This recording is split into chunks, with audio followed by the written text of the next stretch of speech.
আমরা মোটামুটি জানি যে নির্বাচনে দাঁড়াতে হলে মনোনয়নপত্র দাখিলের সময় নির্দিষ্ট পরিমাণে একটি অর্থ সেই প্রার্থীকে নির্বাচন কমিশনারের কাছে বা রিটার্নিং কর্মকর্তার কাছে দিতে হয়।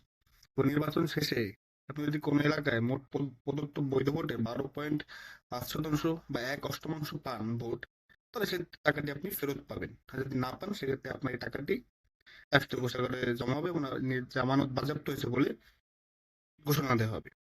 এখন নির্বাচন ভেদে কি পরিমাণ অর্থ জমা দিতে হয়, এটা এরকম একটি কিন্তু প্রশ্ন আমাদের মনে থাকতে পারে। রিসেন্টলি জাতীয় সংসদ নির্বাচন শেষ হলো। এই সংসদ ইলেকশনের জন্য কোন একটি প্রার্থীকে 25,000 টাকা জমা দিতে হবে, এরকমটাই আমরা জানি। মানে এরকমটাই বলা আছে। এছাড়াও নির্বাচন ভেদে এই জমাকৃত অর্থ ভিন্ন হতে পারে। যেমন আপনি যদি পৌরসভা নির্বাচনের ক্ষেত্রে দেখেন, সেক্ষেত্রে আপনাকে জমা দিতে হতে পারে আপনার এলাকায় ভোটার কত ঠিক তার উপর করে। কিরকম?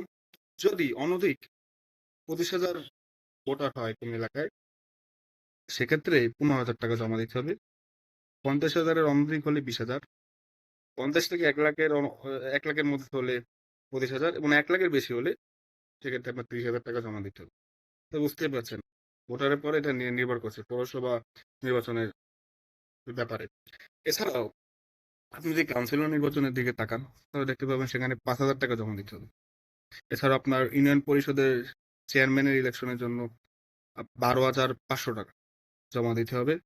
এছাড়াও আপনার যে সংরক্ষিত মহিলা আসন, মহিলা মহিলা কাউন্সিলর বা কাউন্সিলর পদে নির্বাচনের জন্য 1,000 টাকা জমা দিতে হয়।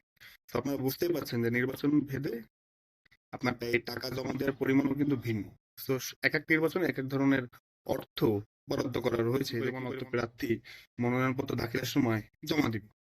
মূলত যেহেতু সংসদীয় আসনে নির্বাচন খুবই গুরুত্বপূর্ণ নির্বাচন, আর সব নির্বাচনই গুরুত্বপূর্ণ, কিন্তু এটা যেহেতু আপনার রাষ্ট্রের আইন প্রণয়ন এবং রাষ্ট্রের বিভিন্ন গুরুত্বপূর্ণ কাজের জন্যই এই প্রতিনিধি সিলেক্ট করা হয়, সেক্ষেত্রে এখানে সর্বোচ্চ 25,000 টাকায় নির্ধারণ করা রয়েছে। আপনাকে এই টাকাটি জমা দিতে হবে। ভয়ের কিছু নেই।